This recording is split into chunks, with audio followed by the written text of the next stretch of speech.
చూడండి ఫ్రెండ్స్, ఇది టమాటా తోట. 100 రూపాయలు ఉండే టమాటా అలాంటిది దాదాపు ఒక 8 నెలల నుంచి కేజీ రూ. 5, రూ. 10 మాత్రమే ఉంటుంది. కానీ రైతులు మాత్రం ఎక్కడా విసిగిపోకుండా రేటు పెరుగుతుందేమో అని చెప్పి టమాటా తోటలు అయితే వేస్తున్నారు. ఈ రోజుకి టమాటా రేట్ అయితే పెరగలేదు. ఇది రాయలసీమలో మదనపల్లి, వాయలపాడు మధ్యలో ఉండే టమాటా తోట. చూడండి ఫ్రెండ్స్, ఎంత పచ్చగా కలకల్లాడుతూ ఉందో కదా. ఇది చెట్లకి గ్యాప్ ఇచ్చి వాటికి నీటి సహాయం అందించి కాయ స్టార్ట్ అవ్వగానే ఆ బరువుకి నేల మీద పడిపోకుండా వాటికి మళ్ళీ తీగల సహాయంతో దారాలు కడతారండి.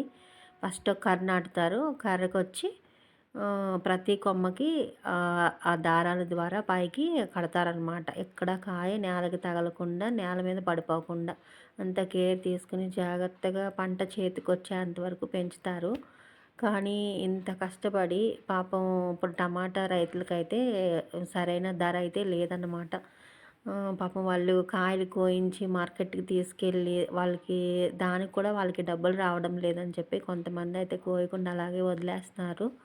అది చాలా బాధాకరం కదా. చూస్తే చాలా బాధేస్తుంది. ఇక్కడ వాయలపాడు సంతలో చాలామంది టమాటా రైతులు వచ్చి అమ్ముతారు. పాపం వాళ్ళకి రేటు రాదు. అయినా సరే వాళ్ళు ఎక్కడా నిరుత్సాహపడకుండా టమాటా తోట వేస్తూనే ఉన్నారు. ఎందుకంటే రేటు పెరుగుతుందేమో, మనకి ఆదాయం వస్తుందేమో అని విసిగిపోకుండా ఇట్లా పెంచుతూనే ఉన్నారండి. ఇట్లా అక్కడక్కడ కవర్లు కట్టారు కదా, ఇది పక్షులు వచ్చి తినకుండా అనమాట. టమాటా అనేది తినేయకుండా అట్లా కడతారంట. చూసారా ఎంత బాగుందో. కానీ రేట్ అయితే లేదు. ఆ దేవుడి దేవలన వాళ్ళకి రేట్ వచ్చి వాళ్ళు బాగా లాభపడాలని కోరుకుంటూ వీడియో నచ్చితే కనుక సబ్స్క్రైబ్ చేయండి ఫ్రెండ్స్.